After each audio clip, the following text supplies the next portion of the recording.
we're just going to take a few minutes and let Dan kind of walk us through Dataform. There will be lots of time for questions and kind of how is this used in reality. Obviously, we've got some users on here, so feel free to pick Dan's brain or their brains on how it plays out in reality. But Dan, I'm just going to hand it over to you. Cool, thanks. So my plan is to, in fact, let me just share my screen quickly.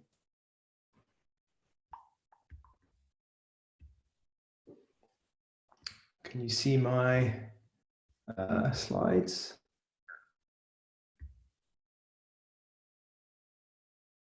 Can everyone see that? Yes, perfect. Cool. Yes.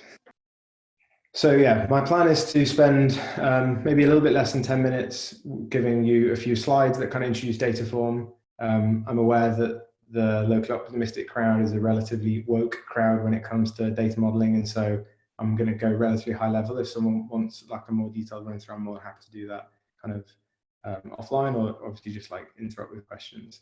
And then I'm going to be brave and do a kind of 10-minute demo of like setting up a Dataform project from scratch. Because I think that's probably the best way to just give you a feel for like what, practically speaking, how we've built Dataform and what you can do with it. And then yeah, we'll try and leave lots of time for questions and discussion. So Dataform, we're based in London. Obviously, usually right now we're based wherever we all live. The team is 7. We publicly launched in July 2019, so a bit less than a year ago. The company's been around for maybe more like kind of double that. The founders went through Y Combinator and got a seed round of funding from a seed investor in Europe called Local Globe. And yeah, so we launched in July 2019. Our mission, we don't really have an official mission statement, but the one I like to think of is we try and give data teams superpowers. And if you read our random Slack channel, you usually see us talking about D&D, cooking, plants, and cats. They seem to be the things that that resonate with us as a group. So yeah, kind of setting out a little bit like why we built Dataform. The challenge for data teams, I think, at the moment, or at least one of the challenges, is the variety and complexity of data is continually increasing, and the demand for data-driven decision making is also only getting greater and greater. And this obviously puts like a lot of pressure and stresses on the data team. But I think as a kind of community, at least, like I said, the locally optimistic community, we've kind of realized how we solve this. We centralize all of our data into a cloud data warehouse.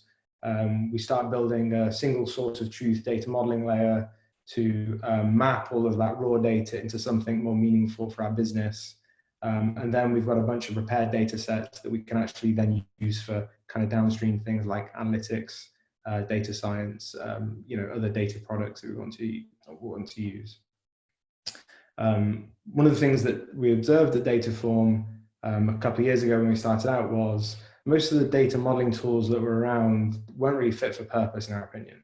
So we came to this with some opinions, a few ex-Googlers at Dataform, and we kind of worked with a lot of data within Google and seen how some of the internal tools that Google have built. And compared to what we thought data modeling tooling should look like, a lot of the solutions were either too complex, which meant they were owned by kind of a select few, like maybe software engineers, maybe kind of data engineers, but they weren't really very accessible to analysts.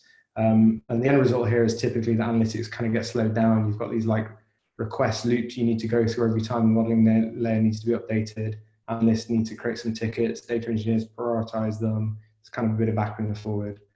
All the tools were a bit too simple, and data teams, analysts were constrained by the limits of whatever that data modeling tool could do. So yeah, if you want to do a simple aggregation or something, you were kind of okay. As soon as you wanted to do something complex with window functions or some sort of like incremental table build, it didn't work anymore. Often the tools didn't scale. They lacked the fundamental requirements for scalability, like version control and testing.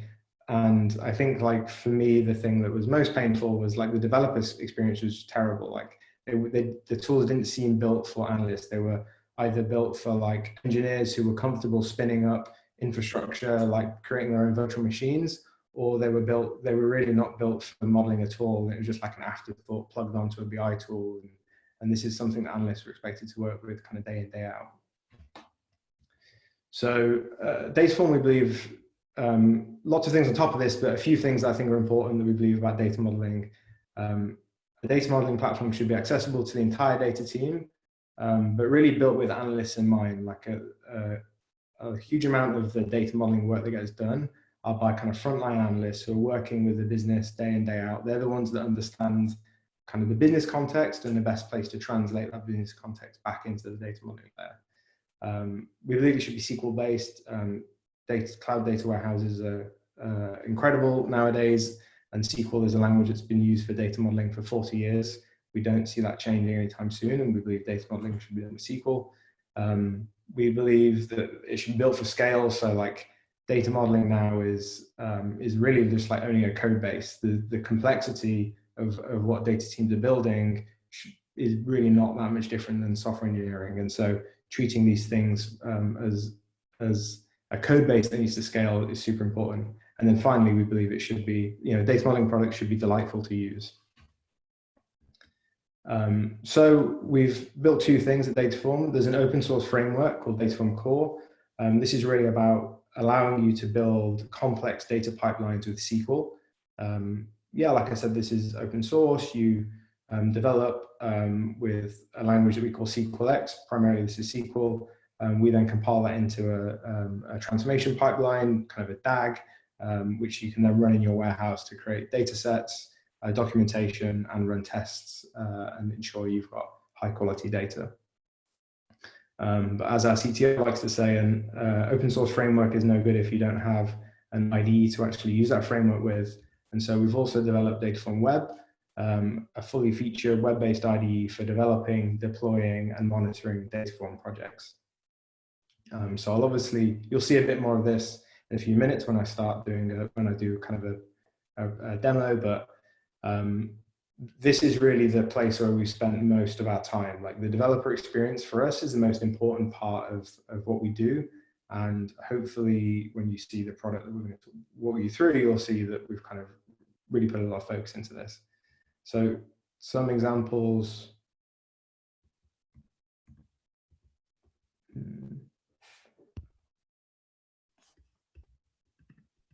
Let's just see if that helps.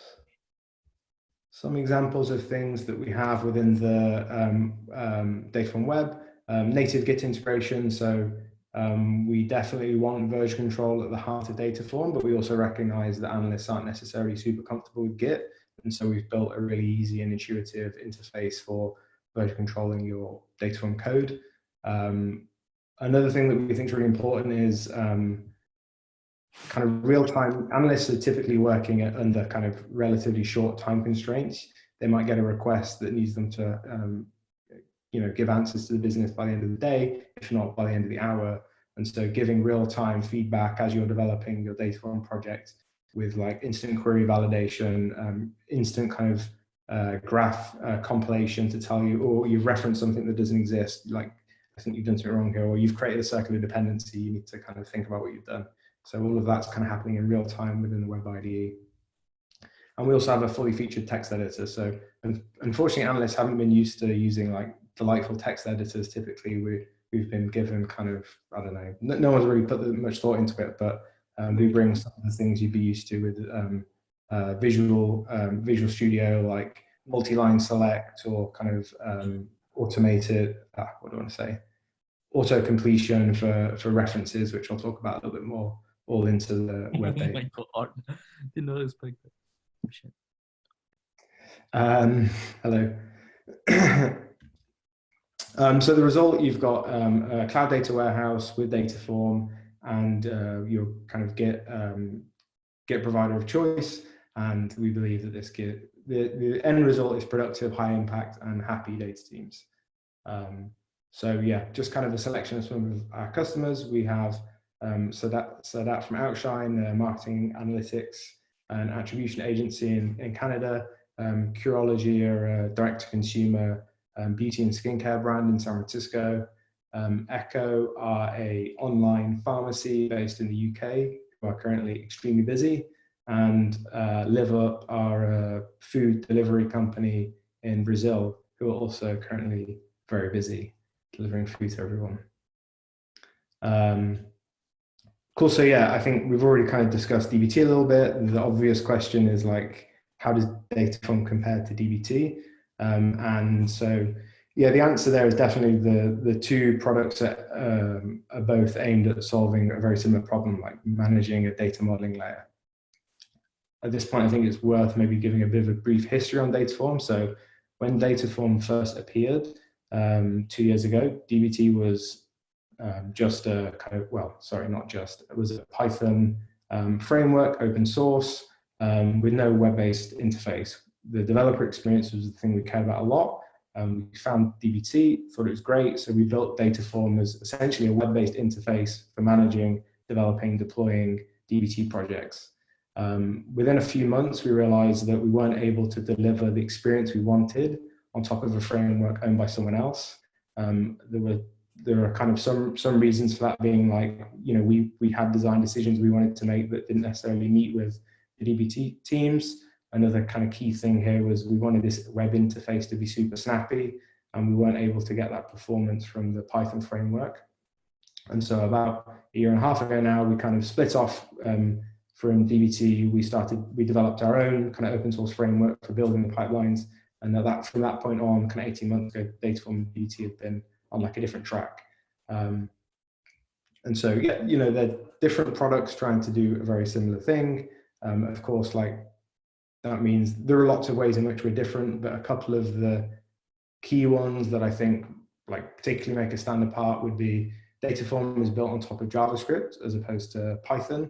One of the reasons that we chose JavaScript was for the V8 compiler engine. We wanted compilation to be super snappy, and V8, the compiler behind JavaScript, is, you know, reasonably more performant than the Python compiler. That's about as far as my understanding goes, I'm afraid.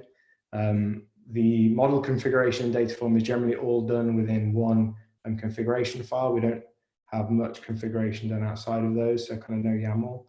And then in Dataform, tests are just another part of the graph. So assertions appear as like another action within your graph, and you depend upon them just like you can depend upon any other table of view.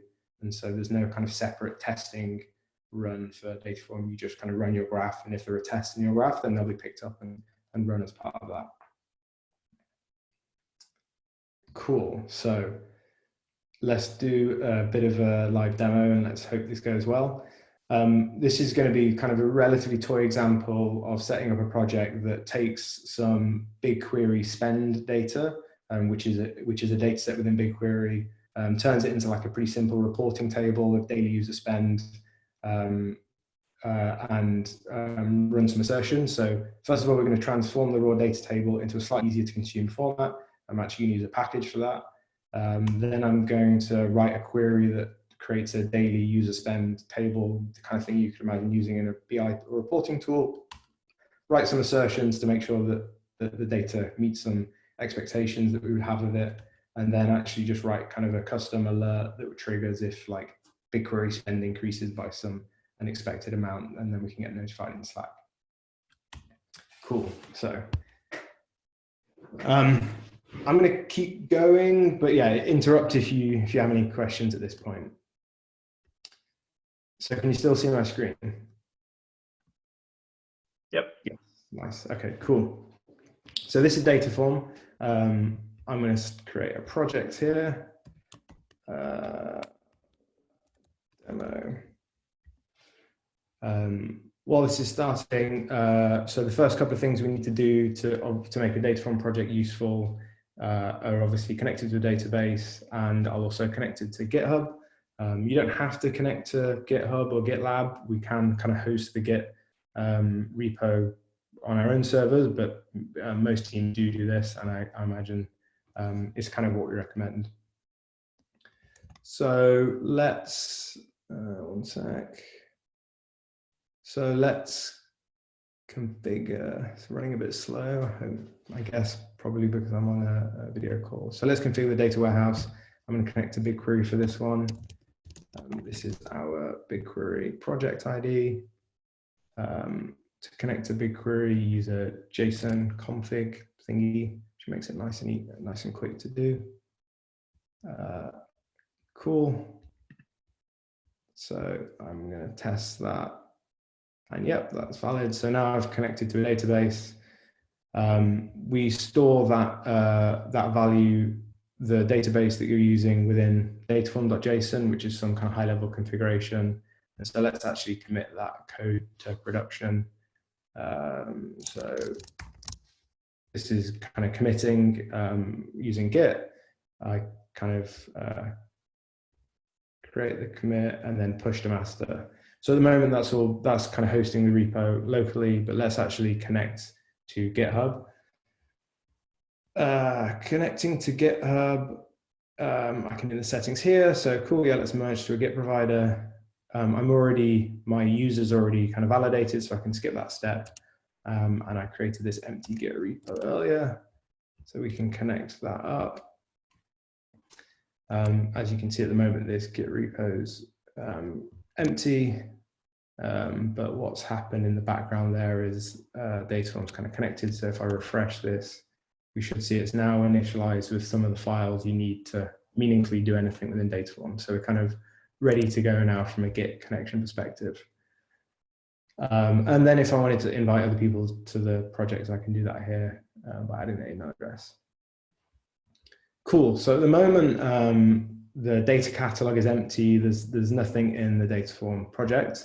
To get started, I'm actually going to use a package just because it makes it the data set that I want to analyze is kind of complex, and we have a pre-made package that makes it nice and easy to analyze. So we have this BigQuery audit logs package. If I open up the releases page, I can see how to install the package. So I need to add this string to my Dataform project. So a package is kind of what you'd expect it to be. It's kind of like a pre-bundled set of code. It could be like a bunch of functions to use. It might be some like specific modeling to help you model, I don't know, segment data or snowplow data, something like this. This particular package is to help me do some modeling of BigQuery logs, which are kind of nested and repeated in the way that a lot of BigQuery tables can be. So now I've added that package. Let's install it. This is going to install the package within my Dataform project. That's installed, but now I need to actually use the package within the package documentation. We've got this kind of handy bit of code. So let's use this example file. Let's rename it to audit logs package. And actually, to use the package, I need to call some JavaScript. So this is actually going to be a JavaScript file. And if I copy in the code that I got from the documentation there, in just a second, you'll see I now have on the right-hand side, this kind of automatically tells me I've now generated a couple of actions in my graph. A declaration, which is the way in Dataform that you make Dataform aware of some like external source. So in this case, it's making Dataform aware of this table within BigQuery. And then a view, and in this case, that view kind of comes with this compiled SQL query. So this is basically the kind of the package, really. And so rather than having to write this all out myself, the package does it on my behalf. If we go back, so let's start a run. In fact, no, let's not do that. Let's have a look at the dependency graph. So now we have like a very simple dependency graph. It's got this declaration, this source BigQuery table that we're going to do some modeling on. And then it's got this, this view that transforms it into something more usable. And if we go and look at the data catalog, we've got this BigQuery compute logs table now. And rather than being nested and repeated, this has got some nice and simple to use column names that I can kind of understand and actually start modeling. Cool. So let's start a new run. So if you want to run the actions within your Dataform project, you can kind of manually create a run. That's going to go and run the SQL code against your warehouse. So if I hit run now, that's going to create a run in our run logs. Cool, that's been published. So if we go and have a look at the logs, in this case, this is only really doing one thing. It's creating a view. If we want to see the SQL that has been ran as part of this view. You can see here it's this like big create or replace view statement, which if we go back to the original definition, is a little bit more than was in the compile query. So the compile query is just like the view definition, and then within the runs, when you actually use Dataform to execute against your warehouse, we can kind of inject the extra bit of DDL required to actually create a view. So you don't have to do that yourself as a Dataform user. Cool. So we did this one-off run now, but typically in a kind of data pipelining project, you don't want to have to like manually come and run things every time you want to create a table in your warehouse. Instead, you probably want to run a schedule. So Dataform kind of has scheduling and orchestration all natively built in with the product. So let's create a schedule. Let's have it run every day. For now, let's just like run the entire project. This time is fine. And let's create that schedule. So that's now going to run each day. You can kind of manually trigger it from the UI, but in the background, that's just going to run every day now without you doing anything. And let's actually add a notification to that. So let's add an email notification to me. So this is a notification channel called Dan, which sends an email to me.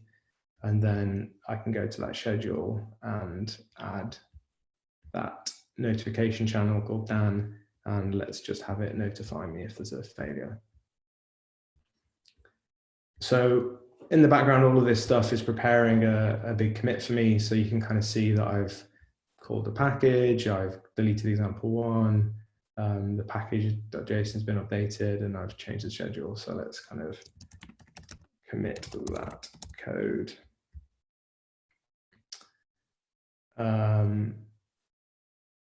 Cool. So this was using a package, which is kind of not necessarily the typical thing that you're doing in a Dataform project, but I wanted to kind of show you how that works, because I think that it's kind of cool the way that you can kind of really easily do that in the product. But typically what you might want to do is just like write some SQL to generate some new data sets. So let's do that. Let's generate a daily user spend table. So this is all kind of similar to DBT, which I think a lot of you have some experience with. So we want to create a view. Let's create a view instead of a table. And I want to create a table that has one row per user per day. So one row per day per and now because I'm using that package, my tables have not got like nice and easy to remember field names, so I don't have to worry about repeated protos or anything like that. So within Dataform, the way that you reference other actions within your graph using this ref function, we've got this nice autocomplete, and so in this case, I want to reference the BigQuery compute logs table, which is the output of that package. You can see lots of stuff is kind of bouncing around on the right-hand side here. So in real time, we're like constantly validating your query and constantly compiling your query. So as you're editing, obviously, like at times the query doesn't validate. And so yeah, right now, in fact, I'm getting this error saying my query doesn't validate. And so yeah, I'm missing the group by. So let's add that. So hopefully now we've got a query that validates.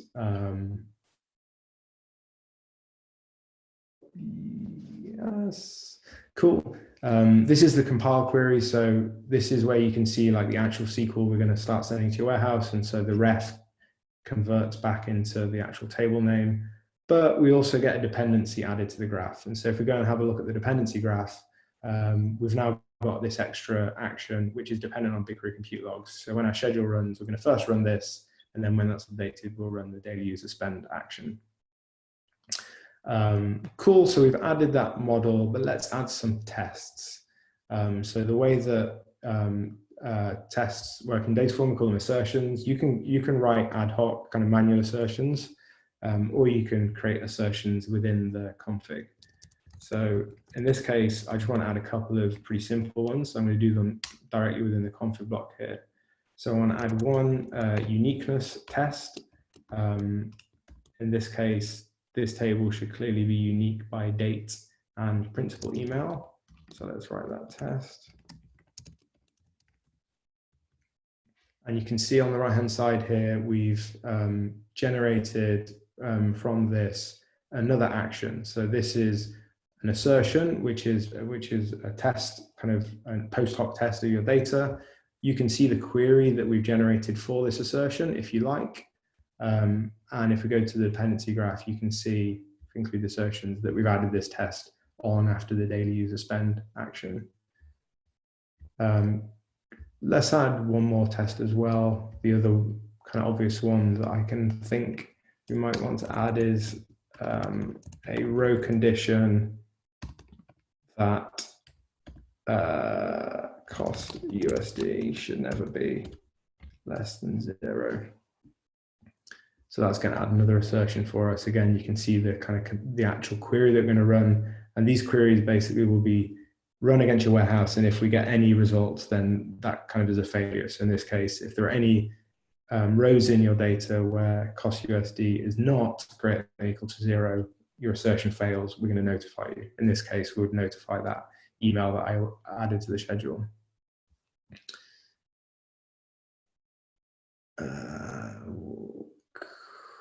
Cool. Okay, nice. So that's got us to a pretty good spot. We have a package which gives us some like nice data to query. We've got this kind of derived reporting table, and we've got a couple of tests that are getting run against it. This is going to run every day in our warehouse, and if there's any failures at any point across the graph, my email address will get notified. Just one like quick extension that I think is kind of interesting. Like I said, you can also create assertions as just kind of custom queries. So let's create a spend alert. And I'm going to copy across the SQL for this one because it's a little bit longer. But what I'm doing here is this daily user spend has the cost that each of the users of our BigQuery project has generated by running queries in BigQuery every day. I've written a query here that pulls the day-on-day percentage and absolute increase in query spend per user. And this query is basically pulling any user who yesterday had a more than double the spend of the previous day, as well as at least $5 of spend. So essentially, I'm just creating a little alert here so that I can get notified if there's some like spike in spend that's happening in our BigQuery project. I've written this as an assertion, so this is going to be interpreted as a test that if it returns any results, will kind of fail the pipeline. If we go back to the dependency tree, including insertions, you can see the spend alert has been added here to the pipeline. And let's say actually I'd rather get a Slack notification about this as opposed to just an email. We also support in schedules Slack notifications. So let's add another notification channel. Call it the Dataform Slack. So the way that Slack notifications work is they ping a webhook. Fortunately, Slack has this nice kind of webhook app that they've created. I've already created the webhook, so let's kind of copy that across.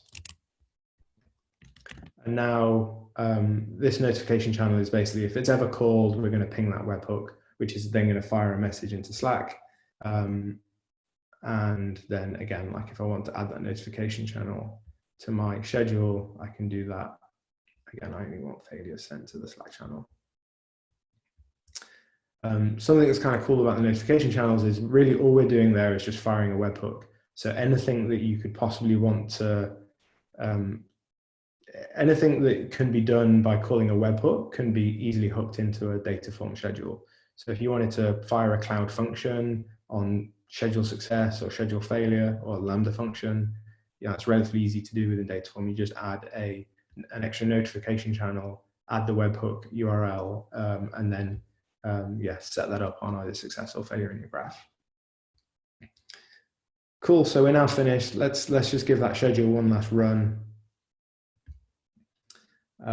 Now we would expect it to be running, that's not the run, this one. We would expect it to be running kind of 5 actions. So it's run the initial 2 views, and that's running these 3 assertions, and cool, they all passed. So I'm probably in a good spot to push my changes to master. And so finalize schedule. And let's say I actually wanted to create a pull request with this because I've made quite a few changes. I want to get one of my teammates to review it. I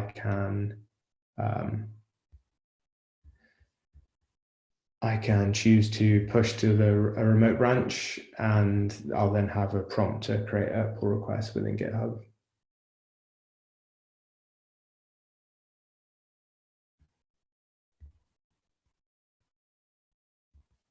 Cool. So now I can open a pull request, and that's going to list all the changes that I've made in this demo. Cool. I'm going to stop talking now. That's kind of got us where I wanted to get to. We have the kind of graph that I demoed and a couple of things in the data catalog. So let me stop there, and I will stop sharing my screen. And yeah, any questions or discussions? Sorry, I think I was a bit longer than I said I was going to be.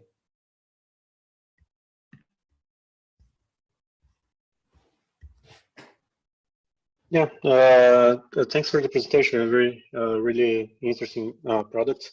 I actually have two questions. From those features that you showed, what's available in the core Dataform, the open source version? I remember you showed the slide, but sorry, don't remember exactly what's the difference between both. This scheduling, what if we would like to use a different scheduling tool? Would it be possible to integrate, for example, Airflow or something external to it? Yeah, so in terms of Dataform Core versus Dataform Web, I mean, roughly speaking, the SQLX, writing the configs, doing the references, building a graph by creating a bunch of SQLX files, depending on packages, all of that stuff is part of the open source framework. The web-based IDE, scheduling, data catalog right now, these are all part of the closed source part of the product. And so we have a command line interface which helps you kind of build Dataform projects using only the open source framework. But yeah, I think that hopefully that answers the question of like closed source, open source. So the kind of the code.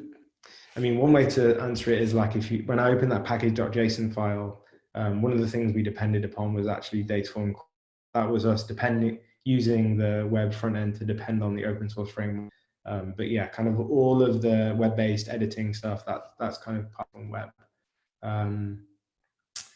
And then in terms of using other tools to orchestrate, so yeah, I mean, I think pretty similar to DBT, you can use our command line, our CLI to build a Dataform project using kind of any orchestration tool. We also have an API for triggering Dataform web projects. So if you wanted to build a project in Dataform web and have something like Airflow trigger the schedule start when, let's say some data integration task is finished, you can use the API to do that. And then similarly, if you wanted to then use Dataform to downstream trigger some other task, webhooks would be a nice way of doing that. But if you wanted to, that would be using Dataform Web and some other orchestration tool. If you wanted to use Dataform, the open source framework with some other orchestration tool, you would use our command line interface, which is part of the open source framework that I didn't demo today. Okay, cool. Thanks. Yeah. No.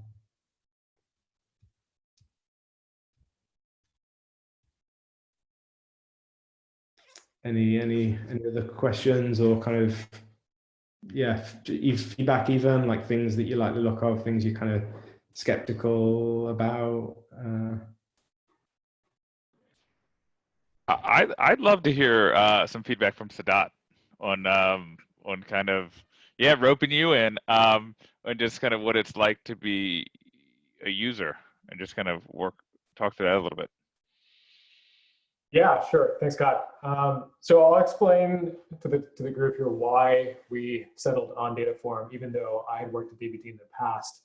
And so when I started working in the company, we had started ETLing a lot of the data from Stitch, using Stitch into BigQuery, and all of the modeling was effectively done in the BigQuery console. So our company, our data warehouse is BigQuery, and you can imagine as a marketing agency, it's not a single set of data sets. It's you basically have, we have 15 active clients, so 15 different warehouses that we had to manage code across, and all of the coding was done in the BigQuery console. And I think I discovered Dataform probably about a year ago, and even though we'd started playing with DBT, I just felt the fact that there was a UI, and my team was a set of analysts who were already versed in SQL. It was really easy for us to get started on migrating all of our logic from BigQuery, just coded in BigQuery into Dataform. But I think that, as I've invested more time in the tool and I've really gotten to use it, what I find is really incredible is just the way that we can not only write code in the platform and share it seamlessly. So like if I'm working on a branch, so let's say I'm working on a marketing attribution model and I want some feedback from team members, I can just send them the version of the branch that I'm on and people can start contributing on that same version. So it's basically like having an IDE for SQL. And then what I've found is like, it's the fact that so the code is compiling constantly. So if there's any error, if like say I've got an error in SQL syntax or there's a problem with the dependency tree, I get to know right away that there's a problem. So it's like, if anyone's ever coded in BigQuery or even on the Snowflake interface, you always have to actually compile and run the query before you get feedback about whether it's actually it's syntactically correct.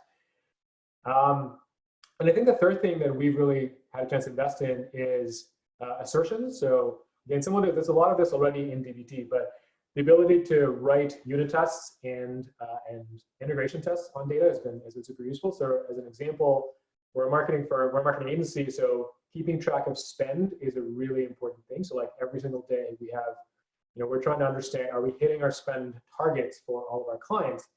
And imagine across 15 different warehouses to be able to go in and run that is pretty complex. But using Dataform, you basically set up a query that tries to run to make sure we have a set of targets that's ingested as a Google Sheet into our warehouse, and then we're able to run really simple checks to be like, are we hitting our targets every single day? And if we're not, it sends an alert into our Slack channel. So I find like it's become like the IDE on how we communicate and collaborate at the company. I think I've had a lot of feedback for Dan on how that can be made even better.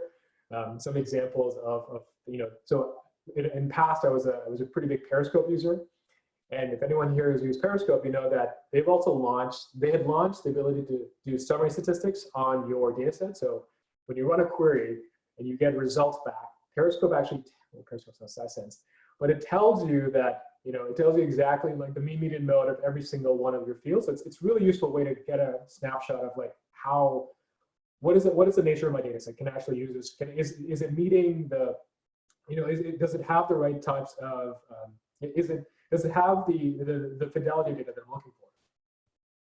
And so I can imagine as Dataform sort of becomes more evolved in certain perspectives, it'll become the platform where people will actually want to code in. So Scott, I think it's had a transformative effect on the way that we collaborate at the company. Cool. It's always great to hear from an active user. That's great. Super helpful. Thanks.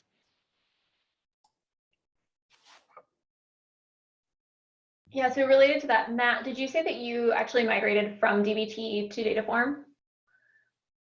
Yeah. Tell us a little about that. That would be great. So it was a while ago, but it was pretty painless because I was an early DBT. I was early in the stage of setting up DBT, so I hadn't got massively involved with sort of DBT specific syntax. It was I didn't have to unwind a ton of sort of the features, and it was at a stage where it was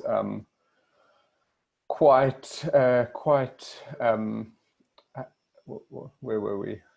orientate myself. So I suppose what I did was just take the compiled SQL and so that removed all the DBT specific stuff, and I think I can't remember, but pasted it in and off I went. I don't think it was much more than that. It was pretty straightforward, and then rebuilt sort of the DBT, I mean, the sort of error checking and sort of robustness after the fact, as I sort of did like a minimum reverse engineering of what I had done in the past, just to get going. The reason being we'd hired someone who wasn't that comfortable with using the command line and the notion of projects and getting me to do pull requests and whatever, or to pull request reviews. I just needed a IDE very quickly. That person subsequently left, and so in the interim, I guess I've been quite a low.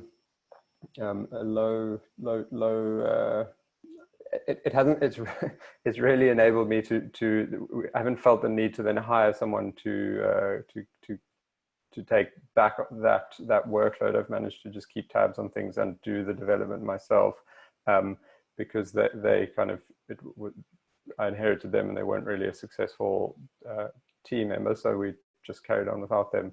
But it was, I guess, quite easy, because once you're compiling SQL down to the data warehouse structure, then you can just build down from that and then build it up in the other sort of environment quite easily. So I think at a POC stage, it's quite easy to the SQL is quite similar, but then once you start building out then sort of the more sophisticated features, and obviously building out programs in JavaScript, so then you start deviating.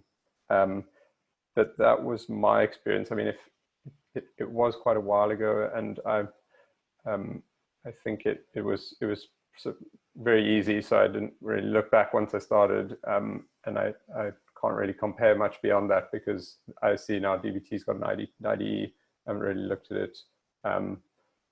So those are my scrambled thoughts. Sorry.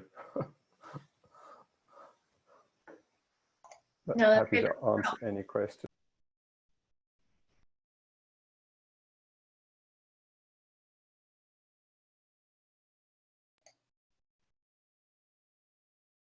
Awesome. Any other questions? We've got about 5 minutes left.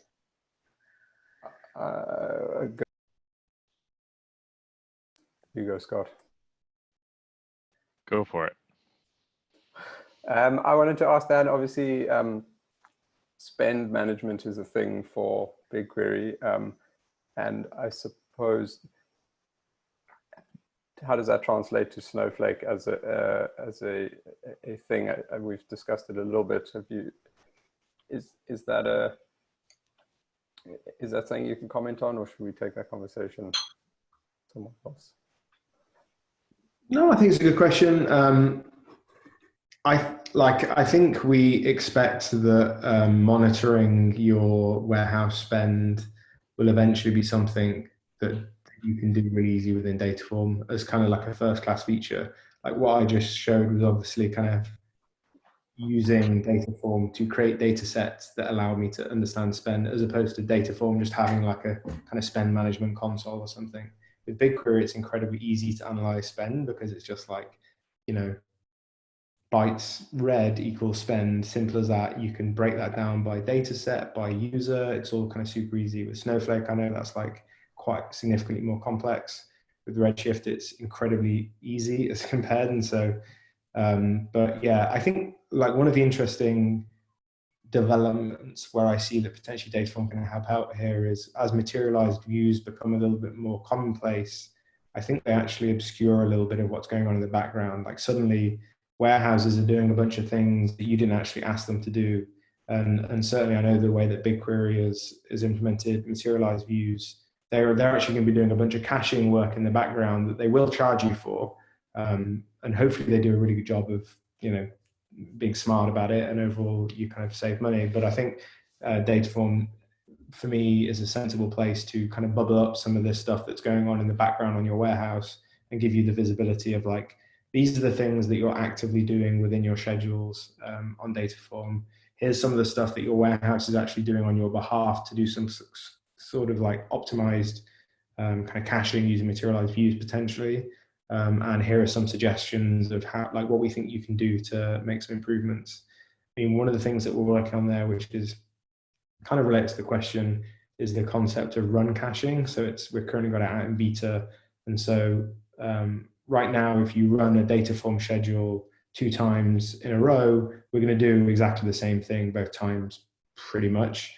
Incremental tables may be slightly different, but whereas actually, if you run that schedule the second time and none of your data inputs have changed and none of the SQL has changed, we don't need to do anything. We should smartly detect, well, hang on, none of the data inputs changed. They haven't changed the SQL. We can just skip that and let the user know that we've kind of cached we were calling it caching. But yeah, that's something that we've got to beta out on BigQuery, and I think Snowflake should follow up pretty quickly. And so that's more like, how do we make sure you never have a spend problem in the first place? But I also think that we can potentially bring some of the reporting on what your warehouse is doing and how it's costing you money, bubble it up into our UI. Sounds cool. Thanks.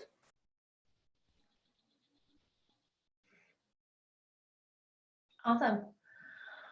Well, Dan, thank you so much. This has been awesome. Everybody else, thank you for showing up and being engaged and all that. I think I'm excited about doing more of these. I think it's a good opportunity to, have a pretty low bar to learning about some of the tools that we're maybe not using yet and sort of the more emerging ones. So I'm pretty pumped. Look forward to some more coming your way. But yeah, in the meantime, everybody have a great day. Thank you, Caitlin. Thanks for listening. Dan. Thank you guys from Locally Optimistic. Yeah, cheers, Caitlin. And Keith needs to go to bed. I think it's like 1 in the morning wherever he is. Yeah. So go to bed, Keith. Have a great week. He's laughing because he knows it's true. Bye, everyone. Thank you. Bye.